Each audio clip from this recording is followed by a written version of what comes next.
Dans notre rubrique hebdomadaire Les bonnes feuilles de la rédaction, on s'intéresse ce soir à l'ouvrage de Maître Serigne Amadou Mbengue intitulé « Je parle en public avec aisance », un livre destiné à toute personne désireuse de maîtriser l'art de la parole, surtout face à un large auditoire. Dans cette œuvre, l'auteur propose aux lecteurs tous les mécanismes, astuces et techniques pour réussir leurs interventions. Les notes de lecture sont signées Boudiouf. Une production pour éviter les tics de langage, des gestes nerveux, trous de mémoire, plaisanteries qui tombent à plat, propos embrouillés et même des écarts de langage.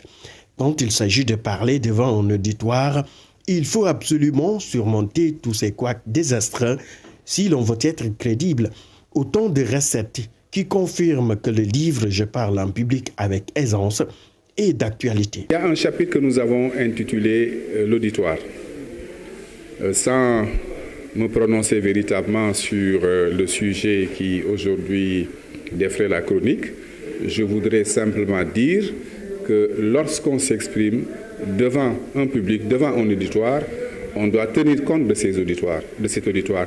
On doit justement connaître les attentes de cet auditoire. Dans ce livre, Maître Serigne Amadou Mbengue propose au lecteur des astuces pour gérer le trac, des exercices de respiration, de relaxation, le maniement des silences, entre autres outils. Il est évident qu'on ne parle pas de la même manière lorsqu'on s'adresse à une personne, lorsqu'on s'adresse à une assistance, lorsqu'on parle en réunion, lorsqu'on parle d'audience, lorsqu'on parle dans un meeting, lorsqu'on parle dans une cérémonie mondaine.